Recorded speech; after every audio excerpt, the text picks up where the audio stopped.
Okay, January 17th on the Compete program. Starting today's session with some barbell cycling work. We're gonna go on the minute for 10 minutes, 5 hang power cleans. I put some suggested loading here.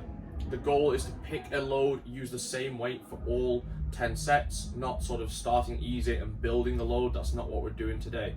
So pick a challenging load and do that for 10 sets. And you're basically trying to practice your barbell cycling for a heavy weight in a workout. So if you are using the bounce technique where you sort of bounce that bar off the top of the thighs, then go for that today, or whatever technique you usually use. Just make sure if you are using that bounce technique, a pretty common no rep is leaving the arms bent. When the bar makes contact with the top of your thighs, your arm needs to be completely straight. Otherwise, it would be a no rep. It certainly would be a no rep at the competitions that we run, because a rep of a hang power clean starts with straight arms.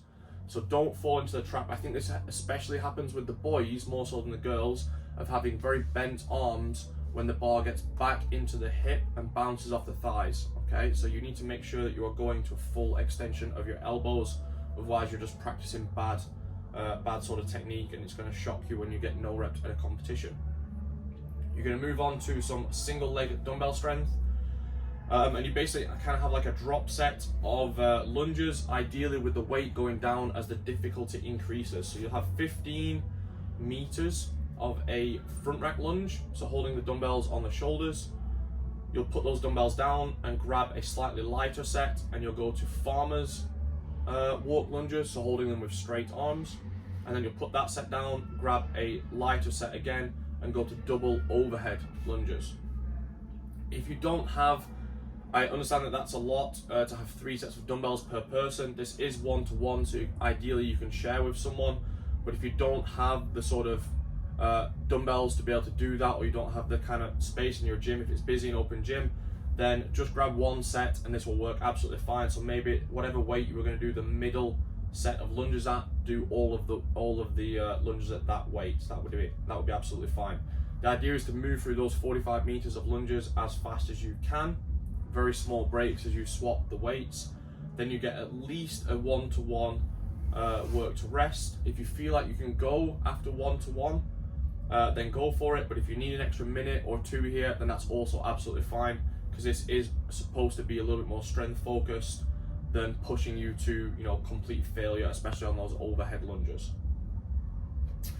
And the Metcon today, you have 10 rounds of 10 kettlebell snatch.